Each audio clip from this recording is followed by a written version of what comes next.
ত্রয়োদশ জাতীয় সংসদ নির্বাচন ও গণভোট উপলক্ষে ২২ জানুয়ারি থেকে প্রিসাইডিং ও সহকারী প্রিসাইডিং অফিসারদের প্রশিক্ষণ দেবে নির্বাচন কমিশন ইসি। বুধবার ১৪ জানুয়ারি নির্বাচনী প্রশিক্ষণ ইনস্টিটিউটের মহাপরিচালক মোহাম্মদ হাসানুজ্জামান এই তথ্য জানান। তিনি বলেন, আগামী ২২ জানুয়ারি থেকে প্রিসাইডিং ও সহকারী প্রিসাইডিং অফিসারদের প্রশিক্ষণ কার্যক্রম শুরু করা হবে, যা চলবে আগামী ৭ ফেব্রুয়ারি পর্যন্ত।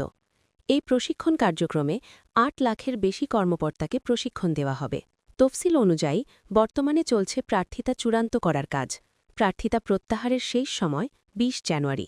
রিটার্নিং কর্মকর্তা চূড়ান্ত প্রার্থী তালিকা প্রকাশ করে প্রতীক বরাদ্দ করবেন ২১ জানুয়ারি। নির্বাচনী প্রচারণা শুরু হবে ২২ জানুয়ারি। প্রচার চালানো যাবে ১০ ফেব্রুয়ারি সকাল ৭:৩০ পর্যন্ত, আর ভোট গ্রহণ করা হবে ১২ ফেব্রুয়ারি বৃহস্পতিবার সকাল ৭:৩০ থেকে বিকেল ৪:৩০ পর্যন্ত।